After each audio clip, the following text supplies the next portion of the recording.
Hello दोस्तों, विजेता batch के इस सेशन में जिसमें हम जैव भू रासायनिक चक्रों के बारे में चर्चा करेंगे। आप सभी का बहुत बहुत स्वागत है।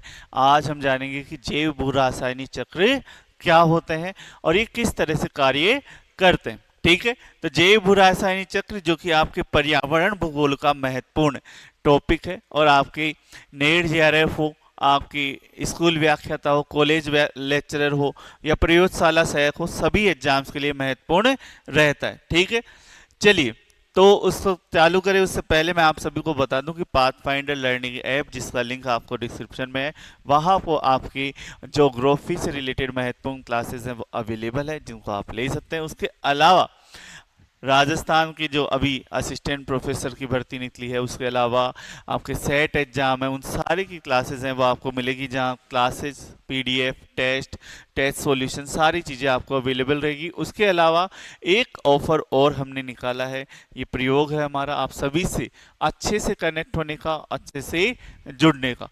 कि जो बच्चे ऐसे सोचते हैं कि क्लासेस प्रॉपर मिलेगी या नहीं मिलेगी, कैसा कंटेंट मिलेगा क्लास के अंदर, हमको क्या क्या चीज़ें देखने को मिलेगी, तो उन सभी बच्चों के लिए हमने 7 डे का एक तरह से आपका ट्रायल बोल लो या डेमो बोल लो, वो भी आप ले सकते हैं ऐप डाउनलोड करके। हर बैच में हम इसको लागू करेंगे, इसमें तो हमने कर ही दिया है। धीरे धीरे नेट वाले में, सेट वाले में, सभी में आपको ये मिलेगा कि आप 7 डे के लिए भी आप कोर्स है वो ले सकते हैं और उसकी जो प्राइस होगी वो मात्र 21 रुपये होगी, जिसमें आप 7 दिन में देखकर अच्छे से और क्लास को हम किस तरह से पढ़ाते हैं, रेगुलर होती है नहीं होती, पीडीएफ मिलेगा नहीं मिलेगा, टेस्ट मिलेगा नहीं मिलेगा, और देख के फिर आप इसको ले सकते हैं। ठीक है, फिर अगर आपको 7 दिन में अच्छा लगता है, आपका एक्सपीरियंस है वो अच्छा रहता है, आपकी नॉलेज में वृद्धि होती है, तो आप फिर 1 ईयर वाला जो कोर्सेज है वो भी ले सकते हैं। चलिए, उसके अलावा नेट जेआरएफ का बैच है वो भी अवेलेबल है, और ऐप पे पढ़ना चाहते हैं तो पाथ फाइंडर लर्निंग ऐप ही है जिसका लिंक डिस्क्रिप्शन में है। उसके अलावा अगर आप हमारे से ऑफलाइन जुड़ना चाहते हैं तो ऑफलाइन जुड़ सकते हैं और हमारे से संपर्क भी कर सकते हैं। चलिए, तो जैव रासायनिक चक्र हम पढ़ते हैं तो पर्यावरण में ये बनते हैं, पारिस्थितिक तंत्र का प्रमुख भाग होते हैं। पारिस्थितिक तंत्र को चलाने के लिए 2 चीजों की जरूरत होती है, एक तो होती है ऊर्जा की और एक होता है तत्वों की, प्रोटीन तत्व, उसको चलाने के लिए पोषक तत्वों की हमें आवश्यकता होती है। ऊर्जा जो होती है, ऊर्जा चक्रीय रूप में नहीं होती है कभी भी। ठीक है, ऊर्जा तो एक स्तर से दूसरे स्तर, दूसरे स्तर से तीसरे, तीसरे से चौथे, और हर स्तर में 10% ऊर्जा ही जा पाती है, 90% ऊर्जा का ह्रास हो जाता है। ये जो नियम दिया था वो लिंडमैन ने दिया था, 1942 में ये नियम दिया था।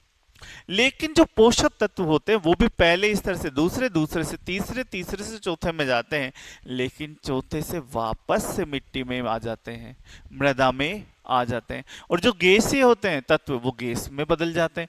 यानी ये अपघटकों के माध्यम से वापस से प्रकृति में प्राप्त होते हैं। पोषक तत्व कभी नष्ट नहीं होते। ऊर्जा तो विविध रूपों के माध्यम से नष्ट भी हो जाती है, लेकिन पोषक तत्व कभी नष्ट नहीं होते। ये एक स्तर से दूसरे स्तर, दूसरे स्तर से तीसरे स्तर में चक्रीय रूप में चलते रहते हैं। इसी कारण हम इन्हें जैव भू रासायनिक चक्रों के रूप में जानते हैं। तो ऊर्जा हमेशा एक दिशीय होती है, वही पोषक तत्व जो होते हैं वो आपके क्या होते हैं, चक्रीय रूप में चलते हैं। ठीक है, अब दूसरी चीज, इनमें हम कौन कौन से पढ़ते हैं, जैसे आपने बहुत सारों के नाम सुने होंगे, नाइट्रोजन चक्र, ऑक्सीजन चक्र, जल चक्र, कार्बन चक्र, फास्फोरस चक्र, है ना। तो ये सारी चीजें, ये चक्र है वो जैव भू रासायनिक चक्रों के ही भाग है। आज हम ये जानेंगे कि जैव भू रासायनिक चक्र का इंपोर्टेंस क्या है, ये होते क्या है। फिर नेक्स्ट जो लेक्चर होगा उससे हम डेली एक जैव भू रासायनिक चक्र के बारे में पढ़ेंगे कि ये जैव भू रासायनिक चक्र क्या है, इसका इंपोर्टेंस क्या है और ये कार्य कैसे करता है। तो ये समझ में आ गया कि जैव भू रासायनिक चक्र क्या होता है। तो पारिस्थितिक तंत्र में ऊर्जा का जो प्रवाह होता है वो एक दिशा होता है, जबकि जो पोषक तत्वों का प्रवाह है वो कैसा होता है, चक्रीय होता है। जैव भू रासायनिक चक्र वह प्रक्रिया जिसके माध्यम से विभिन्न रासायनिक तत्व जैसे कार्बन, नाइट्रोजन, फास्फोरस जीवमंडल और अजैव मंडल घटकों के बीच संचरित होते हैं। ठीक, पारिस्थितिक तंत्र में इन तत्वों के चक्रीयकरण के लिए अनेक जैविक भौतिक और रासायनिक क्रियाएं होती है, वो हम देखेंगे। जैसे नाइट्रोजन वाले में 4 प्रक्रियाएं होती है, कवक भी, बैक्टीरिया भी, वो भी महत्वपूर्ण योगदान करते हैं इनमें, जैसे राइबोजियम, है ना, बहुत सारे आप नाम पढ़ोगे। ठीक है, तो ये सारी चीजें हमें महत्वपूर्ण रूप से ध्यान दिलाती है कि एक पोषक तत्व के जो चक्र होता है, उन तत्वों को चलाने में पूरे पारिस्थितिक तंत्र में बहुत सारी प्रक्रियाओं का योगदान रहता है। ये प्रक्रियाएं जैविक भी हो सकती है, अजैविक भी होती है, और पोषक तत्व तो अजैविक ही होते हैं जो जैविक चीजों में संचरित करते हैं। पेड़ पौधे हुए, मनुष्य हुआ, शाकाहारी हुए, मांसाहारी हुए, वो सारे जैविक है। लेकिन वो जो संचरित हो रहा है वो अजैविक तत्व है। फास्फोरस अजैविक, कार्बन अजैविक, नाइट्रोजन अजैविक। तो अजैविक चीजें नष्ट नहीं होती है, लेकिन जैविक चीजें नष्ट हो जाती है। ठीक है, इसलिए एक माध्यम से दूसरे माध्यम पे चलते रहते हैं, चक्रीय रूप से पारिस्थितिक तंत्र में बने रहते हैं। ठीक है, जैसे भूजैव रासायनिक चक्र में चट्टाने, मृदा, वायु, जल वाला हो गया। भू में जैविक और रासायनिक तत्वों का, ये सारी चीजें इसमें सम्मिलित होती है। मुख्य विशेषताएं क्या है?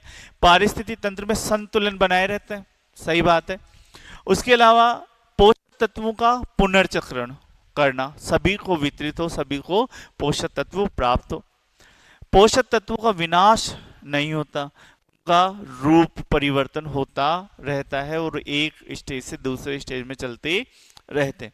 तो ये बातें अच्छे से ध्यान रख लेना, ये विशेषताएं पूछ ले आपको नेट एग्जाम में कि संतुलन बनाने के लिए आवश्यक होते हैं जैव भू रासायनिक चक्र, पोषक तत्वों के लिए पारिस्थितिक तंत्र में संतुलन बनाता है, और उसके अलावा पोषक तत्वों का पुनर्चक्रण होता है, और उसके अलावा इन तत्वों का विनाश नहीं होता बल्कि इनका रूप परिवर्तन होता रहता है।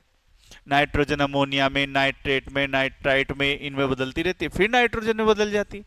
ठीक है, जैव भू रासायनिक चक्रों का वर्गीकरण हम 2 तरह से इसको बांटते हैं। कई कई जगह आपको 3 जगह भी मिलेगा, जल चक्र अलग से मिलता है। ठीक है, पहले में बांटते हैं गैसीय चक्र, इसका मुख्य भंडारण वायुमंडल और जलमंडल में होता है। ये चक्र बहुत तेजी से होते हैं, जैसे जल चक्र, कार्बन चक्र, नाइट्रोजन चक्र, ऑक्सीजन चक्र, ये गैसों वाले तत्व।